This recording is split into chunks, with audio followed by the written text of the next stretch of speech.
Good morning, good afternoon, good evening, depending on where you are. Thanks so much for joining us this Friday.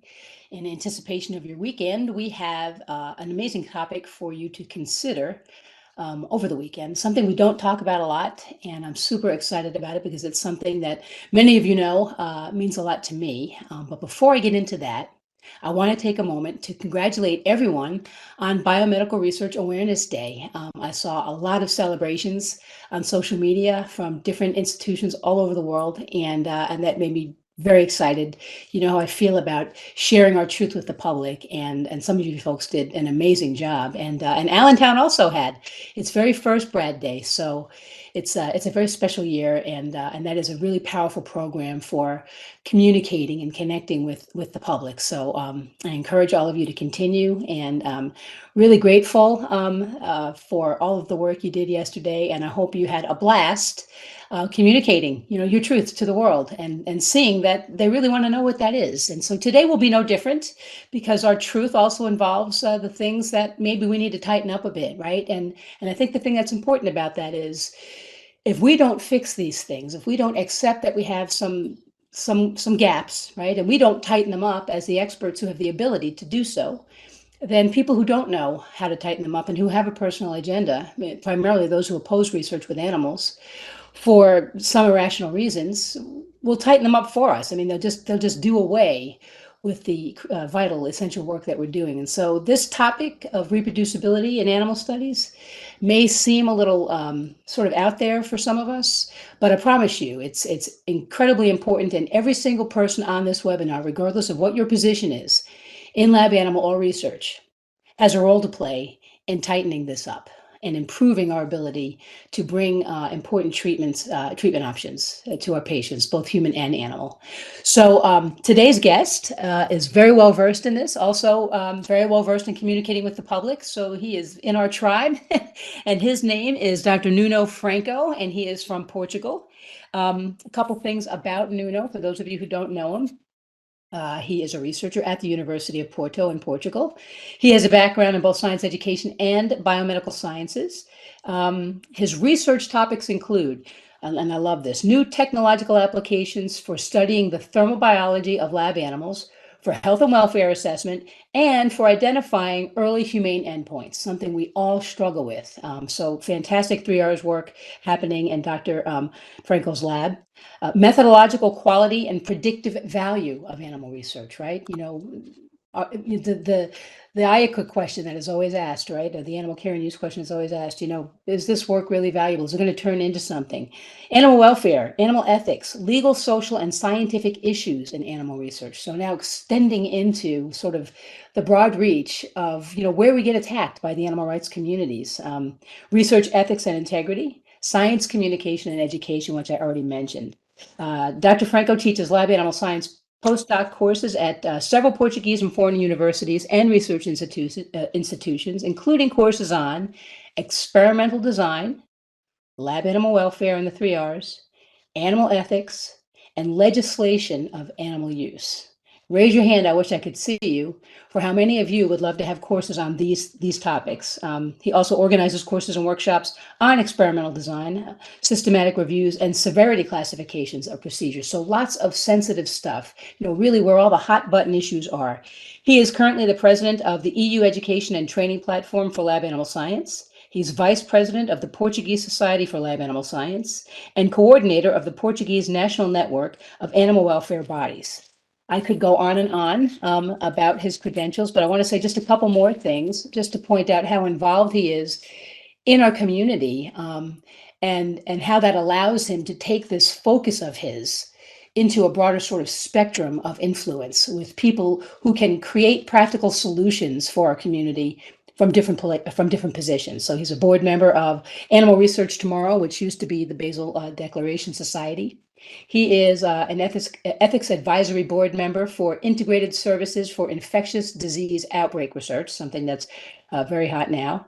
Ethics and 3Rs coordinator for Cost Action Tea Time, quote, improving biomedical research by automated behavior monitoring in the animal home cage. So big issue for reproducibility in terms of reducing or eliminating stress in our animals and allowing them to behave in a normative state so that we get more normal data from them.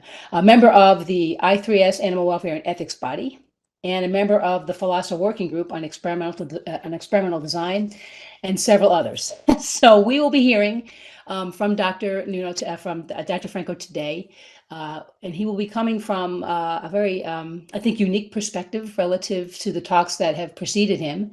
But before I just let Dr. Franco roll with this, I want to remind us all, and if Dr. Franco, if you can go to the next slide, please, very briefly, about why this webinar series is so important for Allentown. And so many of you have heard this before, but the gentleman on the right is Mike Coiro Sr., and he is the founder of Allentown, and he was a metal crafter, as you know, and he was designing cages for this community, and he kind of stumbled into this opportunity to do something unique with his skills, and that was great. And he had a family, and his beautiful wife is on the other side of the slide, and things were kicking along. And then his wife became quite ill, and then she received a treatment that allowed her to spend more time with him and his family, and the dots sort of connected for him throughout that experience about, hey, you know what, I'm not just making cages here, right? I'm giving families more time to be together with their loved ones by doing the work I do. And of course, this extends to all of you. And so they have a tagline now: improving life, it's in our DNA. As you know, this is a family business, and that philosophy, that sense of partnership with this community for doing this incredibly vital, life-saving and loving work is a part of the fabric of Allentown. And so that's why they continue to bring these really amazing series to you. And that's why we're going to hear from Dr. Franco today. And so without further ado, I am going to turn it over to you, sir. Thank you so much, Cindy. You were really, really kind in your introduction. I feel like I know a lot more about myself now after that. I will present this lecture in a nutshell. So I will cover basically the problem so that everyone is aware of it, which is of poor reproducibility, some would say replicability of animal research, and its economical, social, ethical consequences. I will then move to explaining why this is happening, and then offer some possible solutions. I am aware that we have kind of a very heterogeneous audience. So we have veterinarians, researchers, technicians, caretakers. So due to that, I will, some slides in some parts are a bit technical, some are less so. I will try to strike a balance in that regard, and I will highlight also how caretakers and technicians have a key role in the quality of animal experiments beyond animal welfare.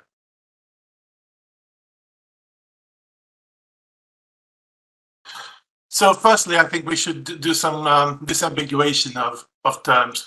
Sometimes when people talk about reproducibility of animal experiments, they are actually referring to translatability, which is translating the results we find in animal models to clinical practice in humans, but that's translatability, whereas reproducibility, and some might call it replicability, actually has to do with the ability to replicate the results in the same models. So it relates directly to how robust, how reliable the results in and of themselves are. Because if they are reliable, then one can replicate them across different labs and in similar models. So I will focus on that, and hopefully we will reach the conclusion that there is no translatability if there isn't a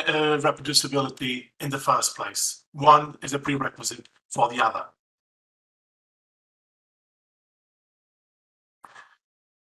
And this begs the question, how reproducible is preclinical data. This is by Friedman et al., who they published in 2015, basically a sum up of the information available on replicability efforts, many of them from industry, as you can see the one, for instance, from Bayer there.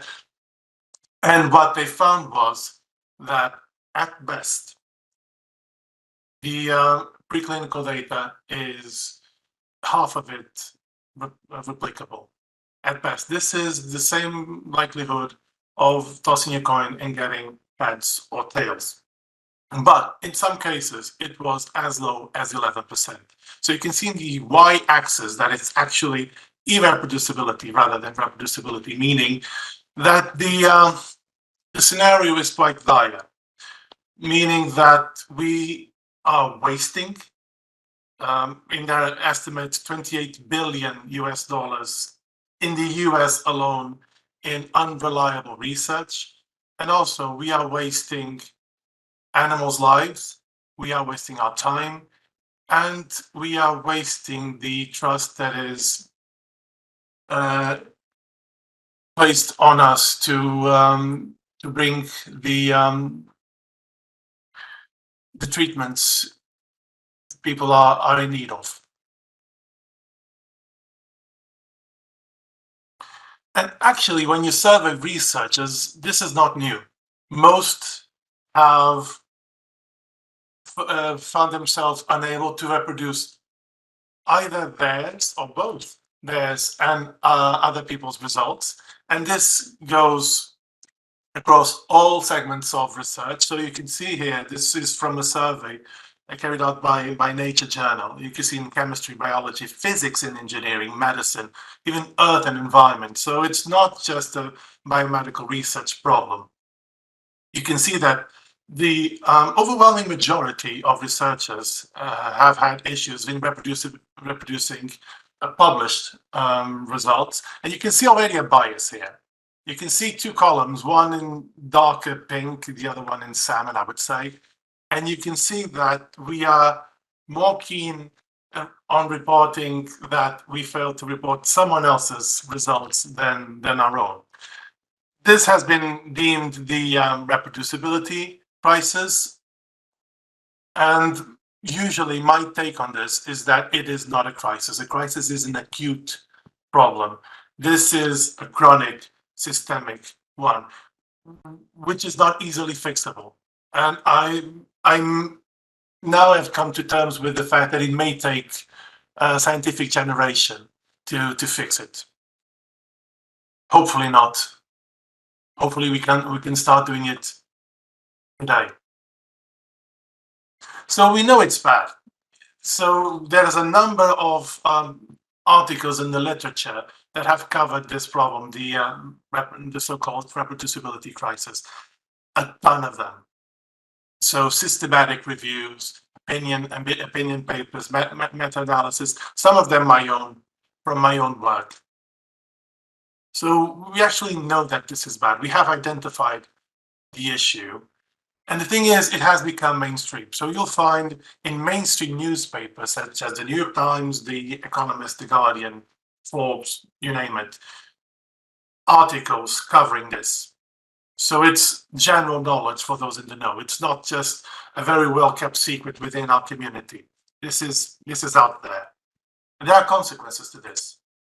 There's even a segment which I invite you all to watch by John Oliver on this. It hurts a bit to hear it, but on the other hand, it's funny enough. But it's not sugarcoated in any way. And in some way, I am glad that it's out there in some way. But how can it be? This is the question. We are supposedly the smartest persons. We are the smartest people dealing with the most difficult problems. We trust published science that's to be reliable, particularly because we do use the scientific method. And even when that fails, the papers are peer-reviewed. And even if that fails, science is self-correcting anyway. So what could possibly go wrong? Famous last words. Well, we do use the scientific method, but more often than not, the experimental design is quite poor. We are not abiding to sometimes very fundamental um, rules of experimental design. The studies are often underpowered, so the sample sizes are not sufficient to find reliable results. Sometimes there are errors in the statistical analysis. This has all been identified in the literature. Sometimes the results are exaggerated or there is selective reporting. So just selecting the results that fit a given narrative, p-hacking, which is a form of malpractice, and sometimes it's innocent. It's not fraud. P-hacking most oftentimes is a malpractice because people do not know any better. We'll see what p-hacking is in a moment. And there is the problem of fraud and misconduct. If I was addressing you 6 years ago, 5, 6 years ago, I would say this is a really, really minor issue. It's there, but it's not what is affecting generally the reproducibility of published results. I am less confident that it is so minor, quite unfortunately. I may be wrong, and I hope I'm wrong, but I'm every day papers get retracted because,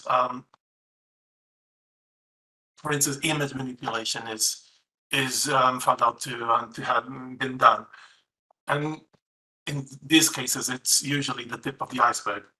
Well, but none of this should matter because we have these gatekeepers of scientific soundness, which are the peer reviewers. Well, we tend to forget that the peer reviewers of manuscripts are themselves scientists with all the flaws that us scientists have. There is high subjectivity in how a manuscript is appraised. If you've ever had the experience of submitting anything for publication, you will find that there's often disagreement between the reviewers, so there's high variability. The reviewers themselves, being scientists, as I mentioned, have poor training in statistics in many occasions. Often there is very little time for a proper review. If I have to review a manuscript, I usually take a weekend to actually go through it very thoroughly and make sure that I check whether the methodology is correct, the data fits. If I find anything that is a little less than ideal, but I know that some colleagues take like 2, 3, 4 hours to review a paper, and that's often not sufficient. Journals do tend to favor I sexy results, I call them, but another way of putting it, it's unsurprising. But the problem is, because everyone wants to publish exciting results, and the exciting results are the ones who are most surprising. The thing is, if it sounds too good to be true, it's probably because it is too good to be true. And we will talk about publication bias, which is how this has led to also the issue of reproducibility, because there is bias against publishing negative results. When was the last time you read a paper which title was "This drug doesn't work"? But that's part of the problem. And oftentimes the reviewers do not have instructions from the journal editorial boards on how to perform a review, not enough detail in papers to do an informed appraisal, and the raw data is not provided. So one can't make the analysis and check whether it makes sense. There's also, and this is connected again to fraud and misconduct, the issue of fake peer review and sometimes this occurs and a big scandal pops up showing that someone was reviewing his or herself her own papers, meaning that actually they didn't go under proper scrutiny. But none of that should matter, of course, because science is self-correcting, right? Well, the good news is that it is. The thing is, it takes too long. There are very few confirmatory studies, and even when labs fail to replicate other labs' results, they usually do not report them. Again, this has to do with the reward system. If there are no incentives to publish confirmatory studies, even if you have the data, most often than not, you will not publish it. And then sometimes a really large pile of garbage can go unchecked for years. And because science builds on previous knowledge, errors will accumulate. This is just a recent example of this. The Alzheimer's beta amyloid theory, which went unchecked for 16 years. And basically, it was published on a very fancy paper, Nature. It made sense, it fit, it was simple enough, so it was quite attractive. So Alzheimer's results from an accumulation of this beta amyloid protein. The thing is, now we have indication that there may have been some image manipulation and data manipulation. And of course, if it wasn't true, then it wouldn't check out when people try to reproduce it. And the thing is, it became that sort of very well-known secret between some labs. This would be discussed over the dinner table in conferences. And the thing is, many knew that it wasn't reproducible, but failed to correct it on the record. So unfortunately, many scientists have looked beyond beta amyloid in the search for answers. So we didn't lose these 16 years. But the thing is, many others did follow this breadcrumb trail leading nowhere. So I usually ask this as someone who is very highly involved in communicating with the public, outreach. Even this morning, I went to a high school and I was talking with kids about humane use of animals, because I think it's our mission as researchers to actually reach out to the public who ultimately funds us. And I asked then of my colleagues not to make me wrong by making them right. And I apologize for the very Eurocentric perspective. I'm bringing you two examples of this. We have in the European Union a mechanism which is called the European Citizens Initiative, which is if you collect more than 1 million signatures, validated signatures, you can go to the European Parliament and get to be heard and get the European Parliament and the Commission to actually do something about your request. In 2015, there was one ECI which was Stop Vivisection. It was supported by several members of the European Parliament. And the most surprising thing for me was that they completely rejected the 3 Rs and called for a repeal of what is arguably the most advanced piece of legislation protecting animals used for scientific purposes. And why? Because they said that both the 3 Rs and this legislation in a way legitimized animal use, which they called scientific fraud. This ECI marked a turning point from the typical arguments of animal rights activists who focused on the harm on the animals and the right of the animals not to be used as a means to an end, and marked a turning point into questioning the very quality and credibility of the science based on animals, calling it scientific fraud. I took that very personally. I went to the European Parliament actually when this happened. I was involved in a number of initiatives replying to this ECI, because as a researcher, as someone who works on the 3 Rs, as someone who is very committed to humane animal use, just a mere suggestion that I was in any way involved in fraud boiled my blood and made me actually do something myself actively. And now they have returned. So there is a new ECI, and they call it safe, cruelty-free, because in the EU there is a ban on testing animals for cosmetics since 10 years ago, since 2013. And it's not in jeopardy in any way. They couldn't tell us. they are using it in a way as a Trojan horse, because one of the things they are asking the members of the European Parliament is to come up with a concrete plan to transition to non-animal science. But this is not the kind of the thing that you achieve by decree. This is the kind of thing you achieve by investment, by scientific progress, not by anyone's opinion or a piece of paper. And of course, because this is becoming mainstream, we are eroding public's trust. So in a way, it's connected to science skepticism, a large part of it being vaccine skepticism, including in recent years, in regards to the COVID-19 vaccines. I am fortunate enough to live in a country where the coverage of vaccination was 98%. Almost 100% in the elderly population.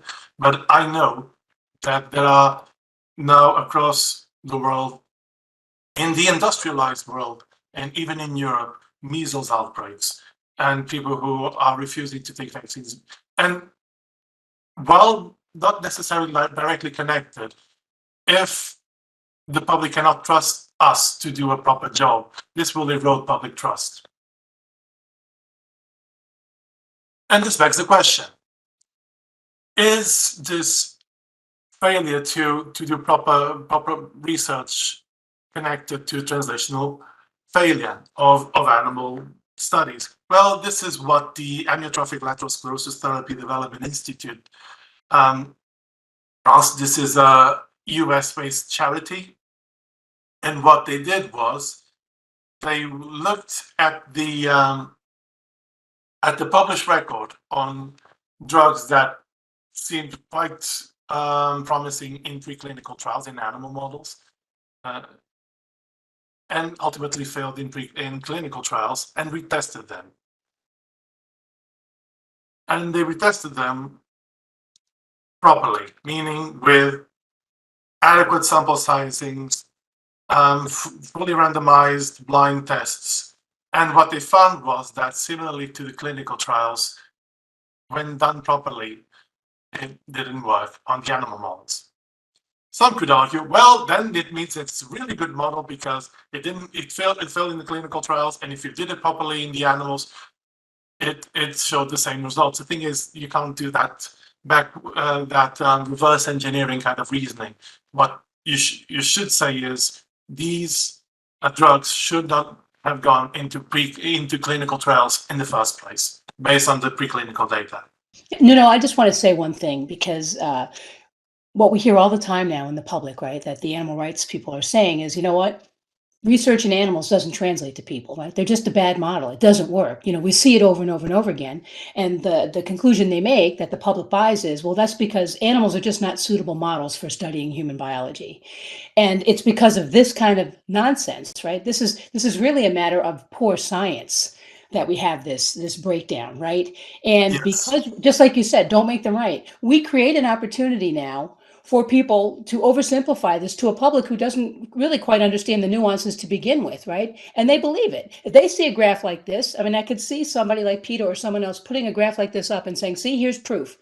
Animals don't translate to people, when it has nothing to do with that, right? This is really When about actually you find the same results. When you do Right. things properly, it didn't work on animals as well. And the thing is, ask any veterinarian, and he or she will tell you how the same drug can be used across a range of different species, and how you can use off-label the drugs. Most actually of the drugs that you use in humans into the animal species that they treat, meaning that actually we have proper translation of what works. What works in humans will work in most animals, with Right. very few exceptions. Actually, you can. So this is quite evident proof that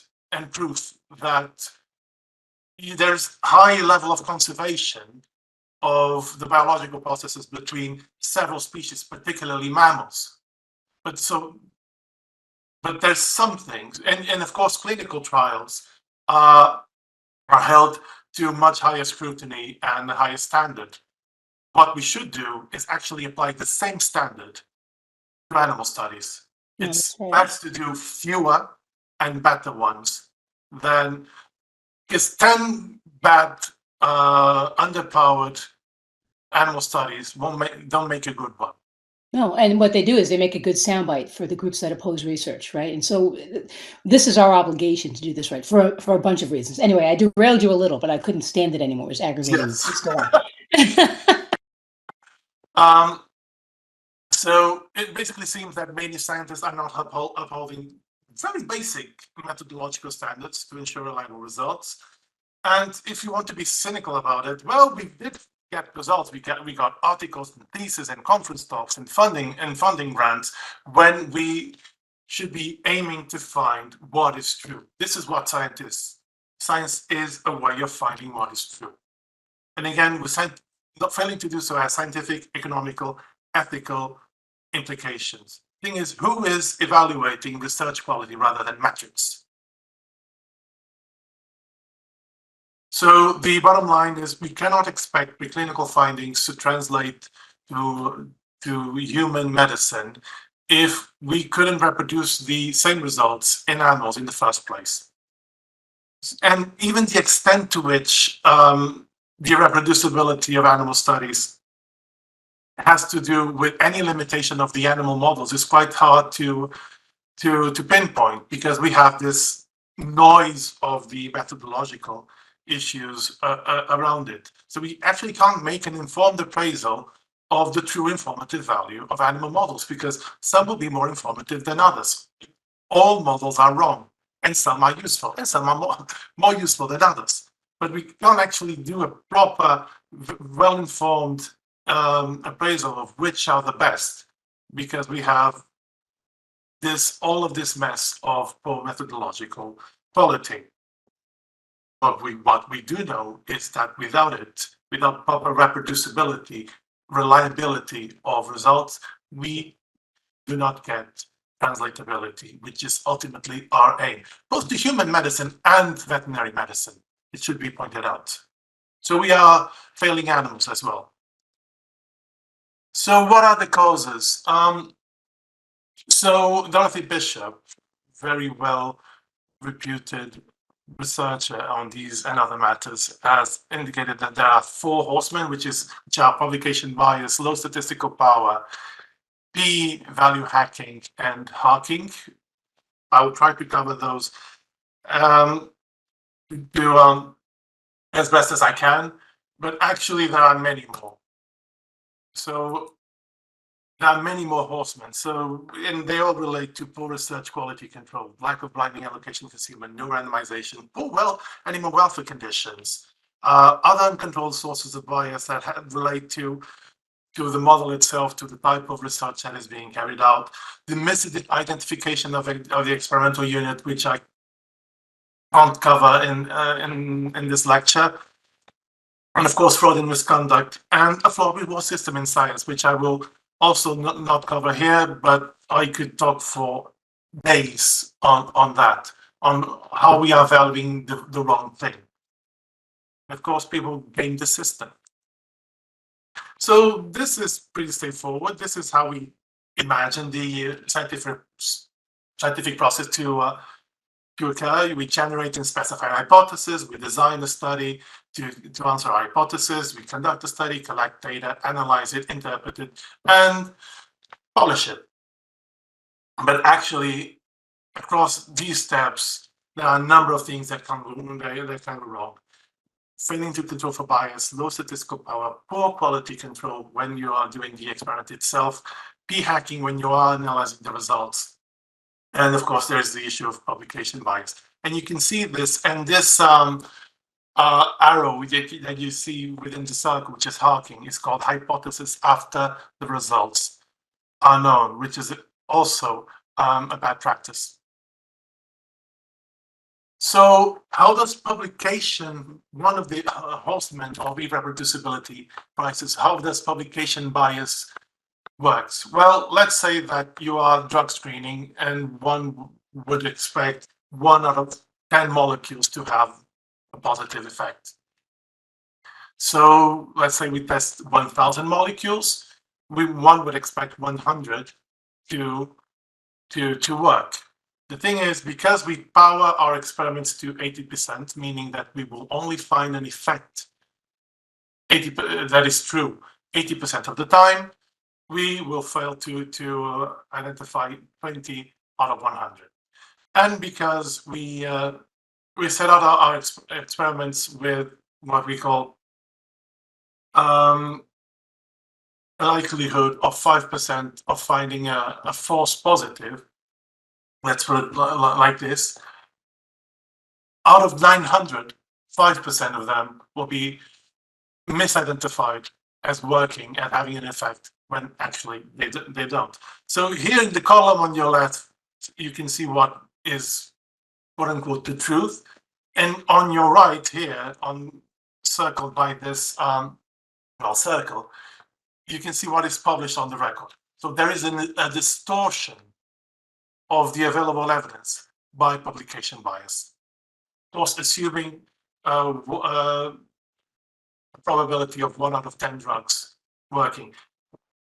The thing is, and quite fortunately, that in fundamental research, one can expect a higher likelihood of our hypothesis being right. But definitely not 100%. I would say roughly 50. So there is a problem with not publishing the non-significant result, the quote-unquote negative result. In my view, there are no negative results.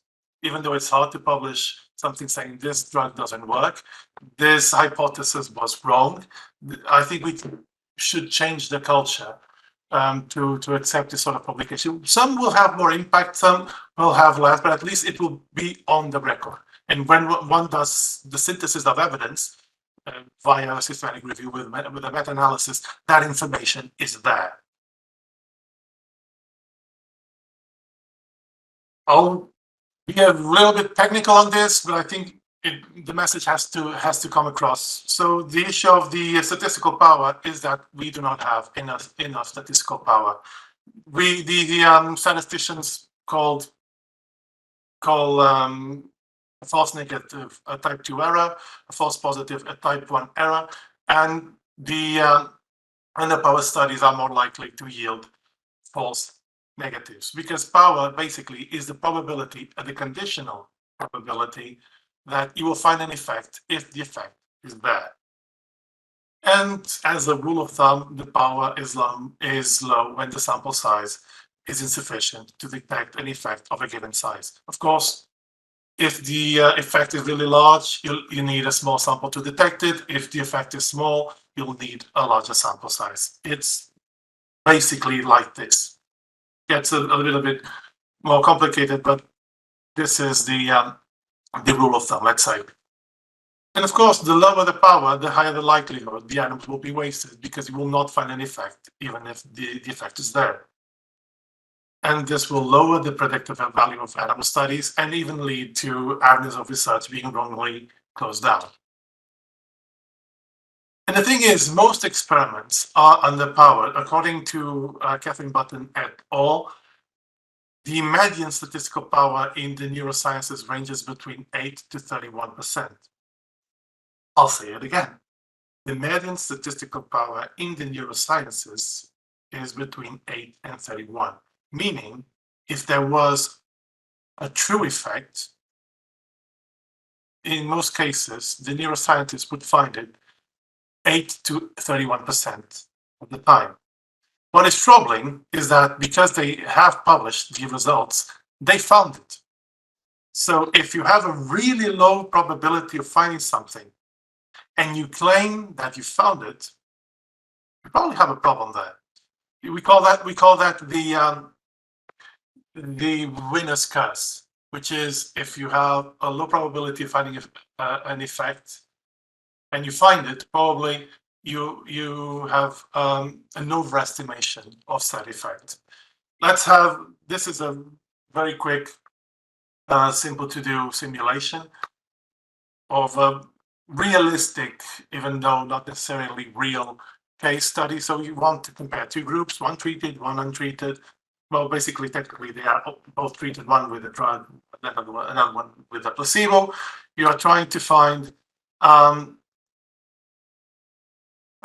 increase in survival of 30% or higher, meaning that if it's lower than that, it doesn't mean that you won't find it, but you'll have 80% chance of finding it. You observe there is a standard deviation of 40%. You set your alpha, so your likelihood of getting a false positive or as 1 out of 20, so 5%. And if you put all of this in appropriate software, it will yield that you'll need 23 animals per group. So, and here on your right, you also have what you get by using 10 under these circumstances, which is 50% power. Basically, the probability of getting tails or heads upon flipping a coin. And you'll find on the published record group sizes that are much lower than this. And it has, the low power also has another problem, which is because of publication bias of journals just publishing the quote unquote positive results, the lower the power overall in a given field, the higher the percentage of results that are deemed positive on the record, the lower the higher probability that those are false positives, because you are failing to find the true ones. So it increases in a way in the publication record the proportion of false positives in comparison to the true positives, because you fail to find a number of them. So if you turn the overall, basically the median power in a given field to 50%, which is quite generous, all things considered, you in the case study I've shown earlier, you would have 50 studies as true positives and 45 studies published as positives would be false positives. So this is yet another problem of underpowered studies. I did with my research group a systematic review of amyotrophic lateral sclerosis studies in mice, focusing on a given model, the supraoxytis mutase mouse, mutant mouse. And what we found was, and we selected this field because as I showed you previously, the community had identified the problem and they had issued guidelines on how to carry out properly these studies. They issued the guidelines in 2007, again in 2010, and they had proposed as the absolute minimum 24 animals per group, 12 males, 12 females. And when we actually looked at the record, we didn't find any difference in studies published prior and after the publication of the guidelines. And though we had 569 animal studies, we focused particularly on those who are deemed preclinical rather than proof of concept, meaning that those should be held to higher scrutiny, to higher standard. And even within those, most of them had a sample size and a group size that was way lower than the absolute minimum recommended. So the guidelines are not working, at least in this field. So another horseman, p-hacking, and as Richard Feynman famously said, the first principle is that you must not fool yourself, and you are the easiest person to fool. I am myself guilty of p-hacking without knowing I was engaging in it. So, but before we talk about p-hacking, I think it should be addressed what p actually is, why researchers rely so much on this number, this magical number that should be under 0.05. So we want very small p-values regardless of what they actually inform us or not. So basically, when we are powering an experiment, when we are planning our experiment, there are a number of assumptions that we have. One of them is the power that we want to have, so the likelihood of finding an effect. That is one of the parameters. The other one, as I mentioned previously, is basically the probability of rejecting a true null hypothesis, meaning that we, in a way, set what is the likelihood we accept of making fools of ourselves and claiming to find an effect when the effect is not there, meaning a false positive. This is actually something we define. We can define that probability to 5% or to 1% or lower. The thing is, the lower this probability, so the higher the level of the man, the higher the sample size that we need. And what they tell us is basically a p-value is a statistic based on our data when we are analyzing the results of whether it's under that threshold that we have defined. And what they tell us is how unlikely would the differences found be if there was indeed no effect. So again, is a conditional probability.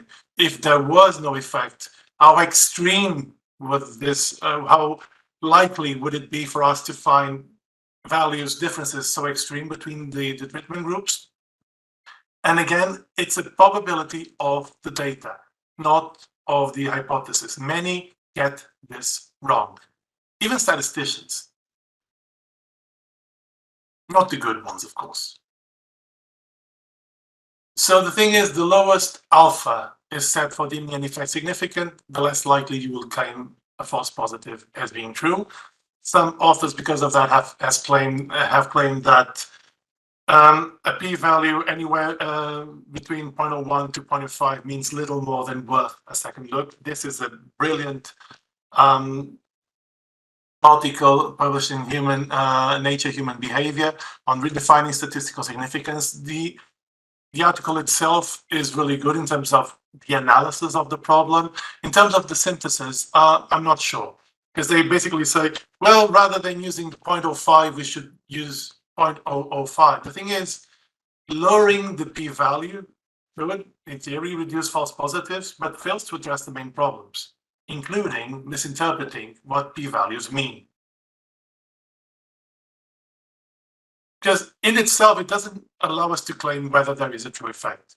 It's basically will be an interaction between the variance in your sample, the sample size, and the effect size. And if you change either of these parameters, you can alter the p-value. So let's take the example here of these three comparisons. In all of them, the mean difference between the groups is the same. You have a two-group comparison. This is a simulation. This was kindly provided by Martin Mikkel. I use his serious slides. He uses my my memes, and basically we are comparing an old drug to a new drug. You can kind of see that the new drug is a little bit better in whatever unit. Doesn't matter, it's a simulation. But what is important here is that depending on the variance in regards to this parameter in your sample and your sample size, you can get small p-values, so as low as 0.002, high p-values up, and you would, here in the middle, you have a p-value of above 0.4, meaning that you would reject the alternative hypothesis, you would accept the null hypothesis that there is no effect. But if you have the same level of variance, but you up your sample size, you would then again say that you have found a quote-unquote statistically significant effect. I mean, the thing is, the effect is the same. The mean difference between the groups is the same. The effect is there, but it's really, really small. So, and most importantly, is there really a meaningful clinical or biological difference? Let's say that your drug, how do you call it? The patent has already passed the period, so you can you buy the old drug dirt cheap. And you have another one who is shiny new, and because of that, it costs 10 times as more. Thing is, if the first relieved your headache in 94%, by 94%, and the other relieves your headache by 95%, is it worth the headache of paying 10 times as much?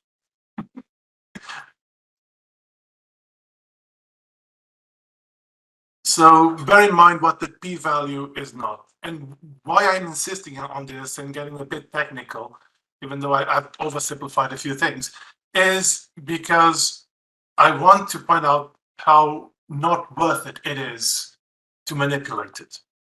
Okay? So it's not a probability that the study hypothesis is true. It's not the probability that you made a type of error, nor the probability, and I've seen this in statistical handbooks, old ones, that an observed effect was produced by random chance. More importantly, it doesn't measure the size of an effect or the importance of the result. So it's not in and of itself, it's not a good measure of evidence regarding a model or hypothesis. It's information that you have to judge based on more information. And also it's a probability of the data. So it's as reliable as your data is. If garbage goes in, garbage goes out, regardless of the size of your p-value. So after this, what is p-hacking? Basically, is reanalyzing a data set in many different ways, or even reanalyzing it with additional replicas, which is definitely a no-no, until you get the desired result, the coveted small p-value. So this is basically how science should play out. You have the results, you carry out the analysis. Is p small enough below the threshold, regardless of it being 0.05 or 0.01? Yes, okay, you publish. No, it's fine, you publish it. You said, okay, we couldn't reject the null hypothesis. But what actually happens is, because of this flawed reward system and the publication bias, and us not taking no for an answer, we can do one of or more of the following. Repeat the experiment to increase the sample size, analyze just part of the data, the quote-unquote the part that makes sense, or include more variables, why not? Adjust the data, data transformation, removing the suspect outliers, which weren't suspect prior to doing the analysis, choosing another group as the control, comparing a different independent variable, using another statistical test. I have to confess, I am guilty of this, and I think my heart was in the right place. Let's say I was a young postdoc or a PhD student looking at the data and thinking, okay, I probably selected the wrong test. This outlier here actually doesn't represent what I'm trying to model. I did a mistake. So let's change it so it makes more sense. Of course, I was p-hacking because I was only doing it because I didn't find a small p-value, even though the columns in my eyes look quite different. So there was bound to be a small p-value there to be found, and of course I found it. So when looking at the record, we actually do not know whether the reported p-values are actually reporting statistically significant results, or are just the result of p-hacking. Because as Ronald Coase said, if you torture the data long enough, it will confess to anything. Which brings us to hacking. As I already mentioned, hacking is hypothesizing after the results are known. In a way, it's like moving the goalpost in the game. It's basically cheating. You have an hypothesis, you're designing an experiment based on the hypothesis and the predictions you make based on that hypothesis, and either you validate it or you don't. Either way, it's a valid result. You can even offer possible alternative explanations and then retest them. What you can't do is claim that a post hoc supposition was your original hypothesis. You can't say, well, we had hypothesized this, but actually let's report that our main hypothesis was this one. That makes sense. It's the comparison between these two columns that have the asterisk on it, signaling a small p-value. This is malpractice. This is hawking, and it should be unacceptable. Another thing that happens is making too many comparisons, because let's say that we have this threshold of 0.05. We set our alpha, if you recall, our likelihood of finding a false positive to 1 out of 20 times, or 5%. If you do 20 comparisons, you're bound to find at least one of them that yields a quote-unquote significant result. If you have 10 parameters, half of the times, statistically, you will find a false positive. This was a really fun experiment by Bennett et al. They basically had a functional MRI, so they could see differences in the blood flow in the brain, and they showed a number of different animals, 2 different pictures, and they ran the MRI. They assessed the cerebral blood flow in 1,000 brain regions, but because of that, they said, okay, we will have an alpha not of 5% of 0.05, but of 0.001. And they found 2 significant spots in animals shown different pictures. The problem was that the experimental animal was a dead salmon. What this is telling us is, and this was their point actually, they did this on purpose, they knew this was bound to happen, was that if you do not correct for multiple comparisons, you will find a false positive. If you search enough, you'll find something, just from random variation alone. Also mind the plausibility of your finding. This is another example, also brought to my attention by Martin Mikkel. So in this paper, they had a chronic treatment, so they treated the animals for a long period of time, but then it was partially combined with multiple interventions, and they analyzed mRNA expression for 9 genes, more than 20 functional parameters, in some cases having multiple endpoints, all of this based on 6 animals per group. Can you trust any of it? And I apologize the authors for calling them out, but the thing is, I don't really trust any of this, because the thing is, no correction for multiple comparisons, and they have dozens here. Of course, some will, even by random variation alone, are likely to show quote-unquote statistically significant differences. Sometimes you have one control and many treatment groups. The thing is, every group that you have in your design is a question, is an experimental question. Are you comparing disease groups versus healthy, treated versus disease? Are you comparing the different treatments? What is the rationale for having so many treatment groups in your experiment? Sometimes it's justified, sometimes it isn't. It's not intrinsically wrong. It may be required to answer some scientific question, but in such cases, it needs the correction of that significance value to be adjusted. Perhaps not the Bonferroni, perhaps a less stringent one like Chirac or another. Consult the statistician, please. So there are a number of unaccounted errors and biases in experimental design. So that have to do with quality control, the ones I was mentioning previously. These are probably the most prevalent: selection bias, performance bias, detection bias, and attrition bias. And not only I will try to cover what those are, how you address them, but also how caretakers can have a role in that. But there are actually many more. Sex bias. Why are you using just males or just females? Why are you completely disregarding half of the human population? Makes no sense whatsoever.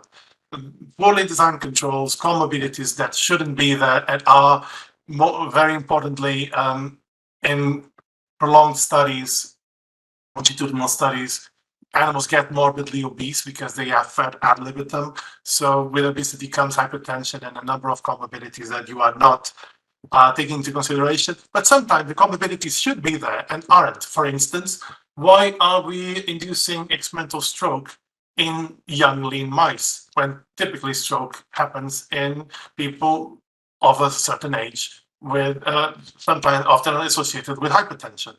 Is this a good model at all? Stress and distress, selecting the wrong experimental unit. Again, this could be a talk in and of itself.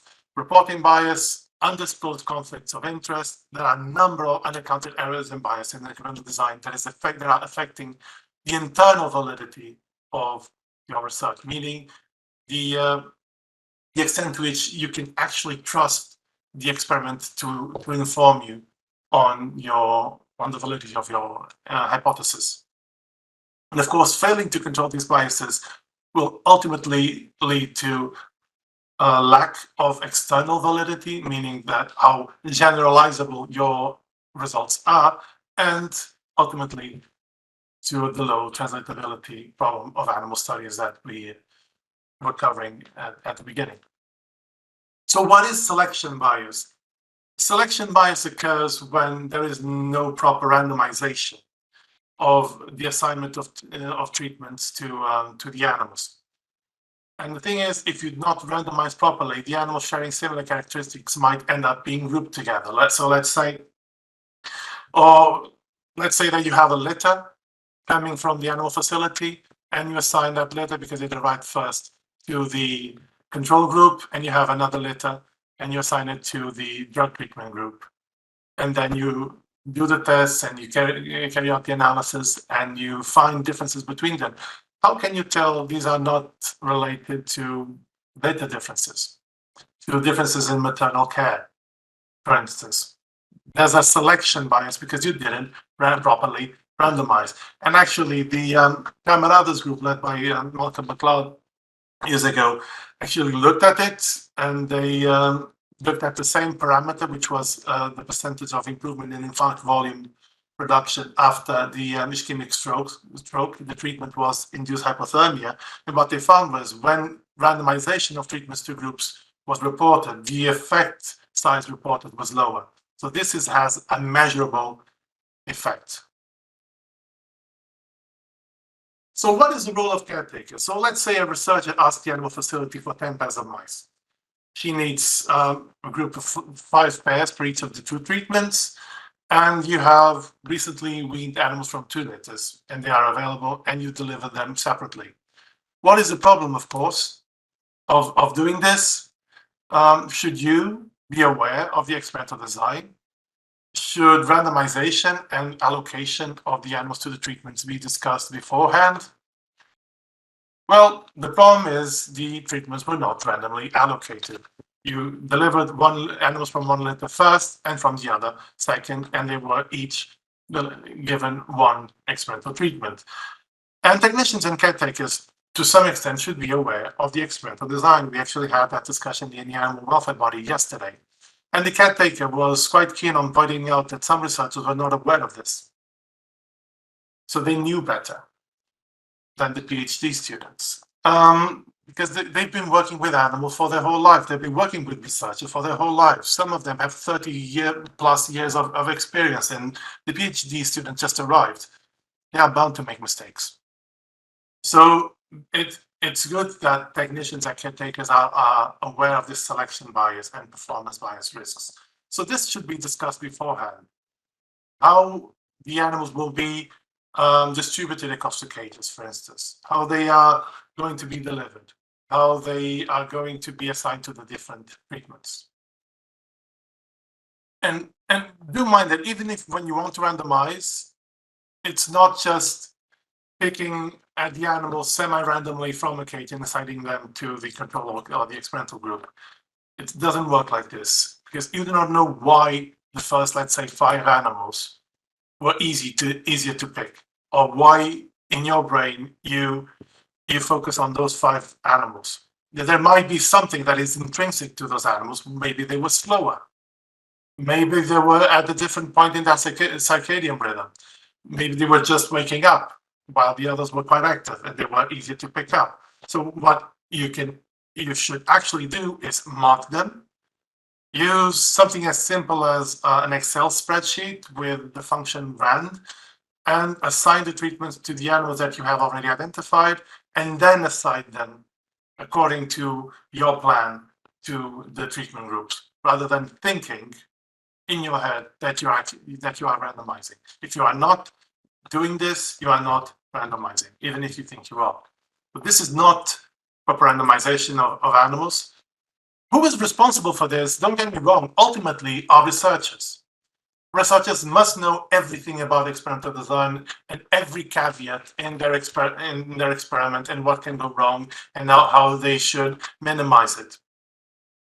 But this means that this has to be discussed with the caretakers, and the caretakers should be aware of the selection bias, and of course the researchers even more so. So if caretakers or researchers are aware of treatment location, they may unconsciously or consciously act differently according to different groups. For instance, one thing that happens in my research institute is sometimes that caretakers are not keen on handling animals that were given tamoxifen, meaning that those animals may get handled by some caretakers, whereas the others will be handled by other caretakers, and this might introduce a bias. So introducing allocation concealment, so not letting caretakers and technicians know to the extent to which this is possible, is good planning.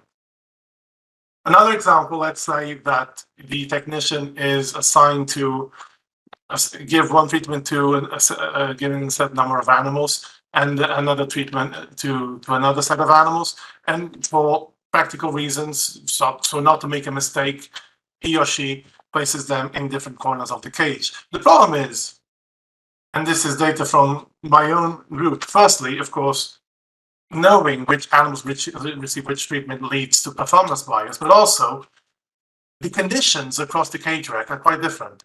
So this is from work by my colleague, Gabriela Morello, and where you can obviously see that the lighting can change quite substantially in the same rack from 40 to 180 lux.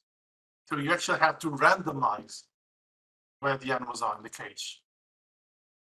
Detection bias, all are aware of this when you are not blind to the treatment and you basically are influenced by your expectation of the results. You contradict this by blinding, and this is something you can ask a colleague to do, to code your data so you don't know which groups are which.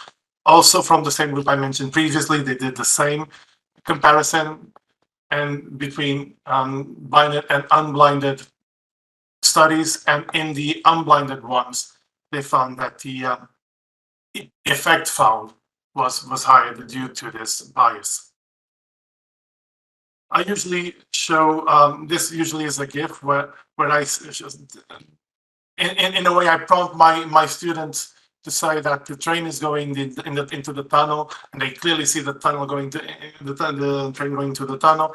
But then I say, well, I was tricking you. The tunnel is actually coming in your direction, and they clearly see it. The thing is, you can actually make the train go either way based on your expectations, and this is why it's important to blind your assessment. This is yet another study showing this. Best case scenario, randomized blinded tests. Worst case scenario, non-randomized unblinded tests. In the first case, only 68% yielded quote unquote positive results, and in the other, up to 90%. So you can see how the bias works. And the thing is, this blinding and randomization is not being followed in many studies. So at best, for these systematic reviews, at best, roughly around anywhere between 30 and 40% of studies. Dr. Franco, why do you think that is? This is a very basic premise, right? Randomization. You know, it's not quite as sophisticated as Harking and all the other things you talked about. This is randomization, right? So why is it not being done? Actually, I'm looking forward to fleshing that out a little bit, to actually doing some qualitative research and sitting down with researchers and asking them. And because I train researchers on this topic, and on a number of universities, actually, I have access to them, and I can ask can I come back to you and ask whether you reached some meaningful learning of these concepts? And even if you do, and you're not applying them, what are the obstacles? Is it lab culture? Is it lack of time? Is it just because you couldn't be bothered?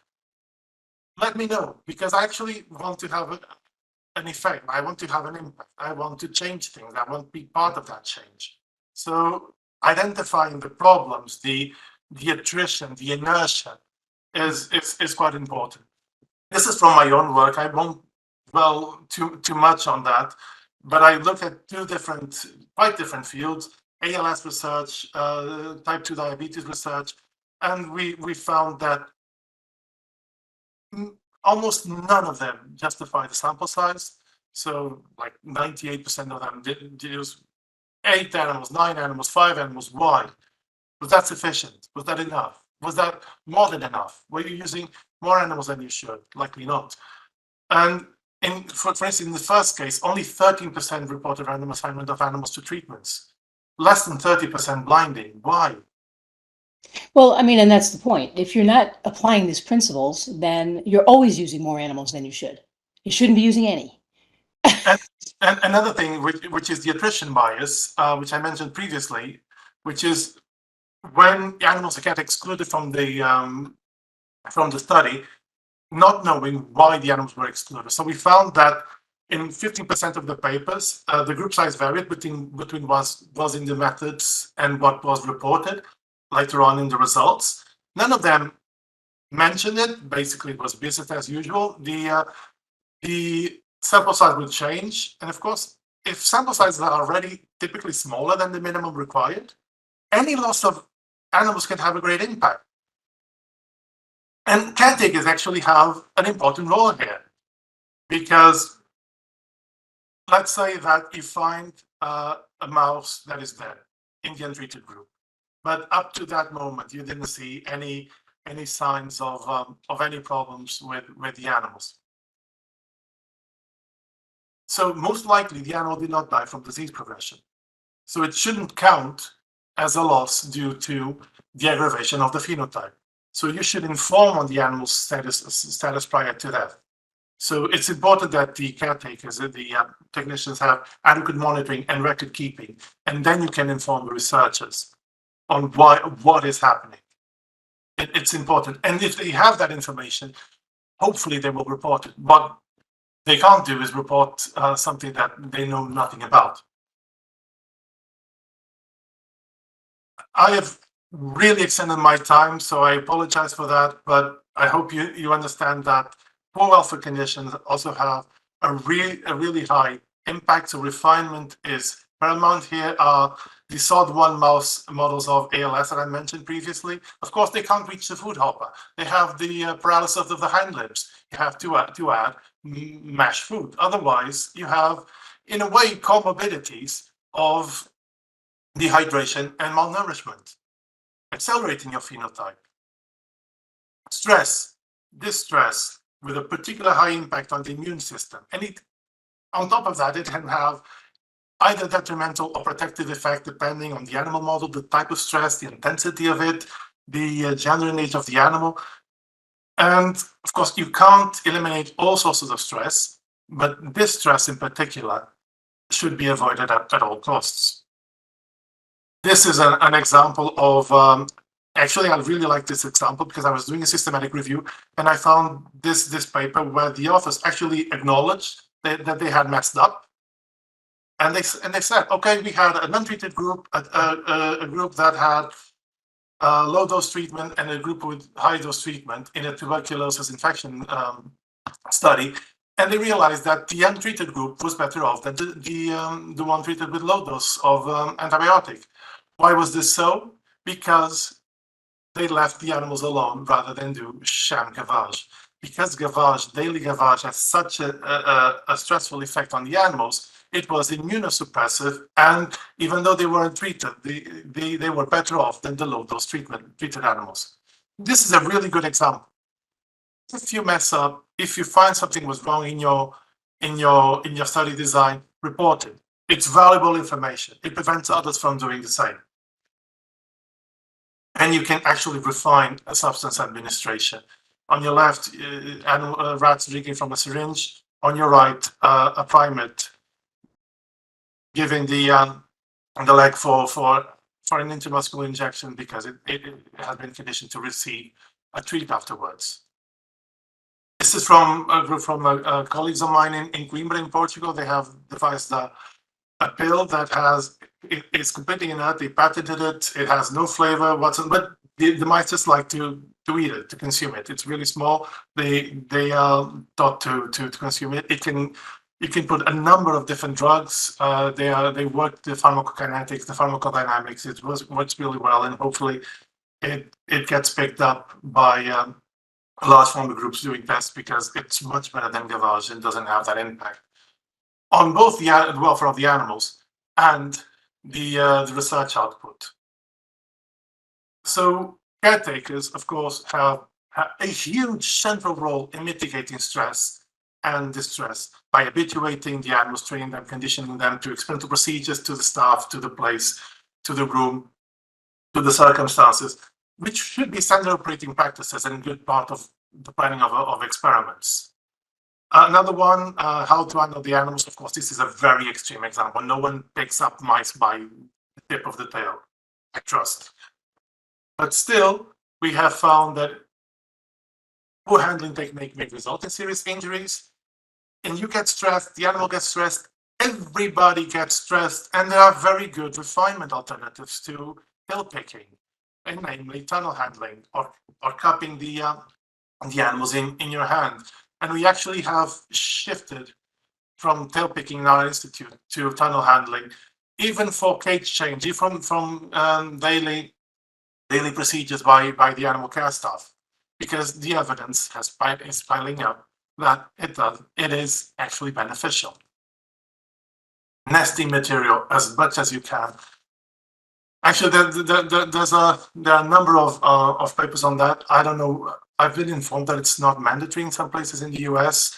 Make it so, because it's really, really important for animals to thermoregulate, also to use as a stress buffer, to allow them something to do. It adds complexity to their environment. This is by a number of researchers, Diana Gaskill, Joe Garner, Natasha Koklus, where they shown time and time again the importance of nesting material, particularly for avoiding animals to get chronically cold stress. So as the famous philosopher Ronald Rumsfeld said, there are known knowns, there are things we know that we know, known unknowns, things that we know we don't know, and unknown unknowns. There are things we do not know, we don't know. We can't do anything about them. But we can indeed control the variables we know to have an impact. Either predictable, so the known knowns, or the unpredictable ones, the known unknowns. And caretakers have a central role. And this, I've been telling them this increasingly because we tend to see them as the carers for the animals, and they do a great job, but they are also the eyes and ears of research. They are the ones who are at the animal facility every day. So you have two dimensions for their work, even if they are not aware of them. So they are precious, they are valuable. So what do we do to fight hacking and p-hacking and all of these biases? Of course, you attend these sort of lectures, you get training, experimental design, and statistics, and primarily you plan, pre-register, and properly report your studies. One tool I recommend are the PREPARE guidelines, which were authored by Dr. Copper, the RSPCA, Animals in Science Division, and the UFO. They are called the PREPARE, which is an acronym. I love acronyms. For planning, research, and experimental procedures on animals, recommendations for excellence. And basically, they are based on the checklist used by pilots. One thing that we really want to be reproducible is commercial flights. We want every single airplane to take off and land with no issues whatsoever. One of the ways they achieve this is to check every variable prior to liftoff. No point in going through the checklists after the plane lands. I like these guidelines also because they focus on teamwork, communication, and coordination of all of those who are involved. Not only those who are ultimately responsible, the researchers, but also the vets, the caretakers, the technicians. Another thing is open science, open data, open protocols, open software, open everything. This is, I firmly believe, is the future of science. So buckle up, get ready, get with the program. This is happening. Because do not trust anyone who says data will be available upon reasonable request. Have you tried? Have you tried asking anyone who has put this in his or her article that data is available upon request? Have you tried asking them for the data? Most often than not, they will even reply. That's the problem. So basically, putting my money where my mouth is, I want to show you that I actually do this. At first, you feel a bit naked because you might have screwed up, probably, and you don't know. And someone else might pick it up. It's how science works. You just be open and truthful about it. So I have a number of data sets published here, also here. And another thing that I started doing is pre-registration of research protocols. So rather than hacking, you do pre-registration. And so before you do the experiment, you go to a place and you write down your protocol and you say, this is what I'm going to do. These are the tests I'm going to apply. It's carved in stone. It gets a timestamp. And again, one feels a bit uneasy at first, but then as anything, it becomes quite normal. I've done already 3 pre-registrations. I'm working on another one. This is the one I use, the Animal Study Registry.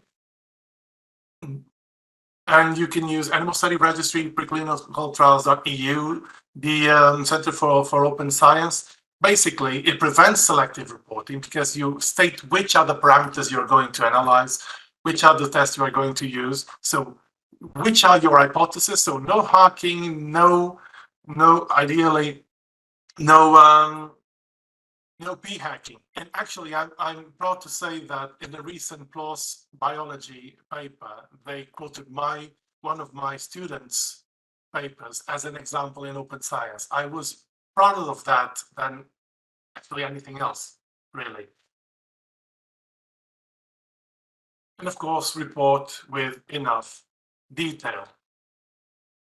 There are a number of reporting guidelines for whatever field you work on. For preclinical studies, the gold standard is, for many, the ARRIVE guidelines. They have a new version of it. They basically divide into 2 sets. So the essential 10, basically everything that you do, you report. So study design, sample size, inclusion, exclusion criteria, randomization, blinding, outcome measures, statistical methods, experimental animals, experimental procedures, and results. These are the essential ones.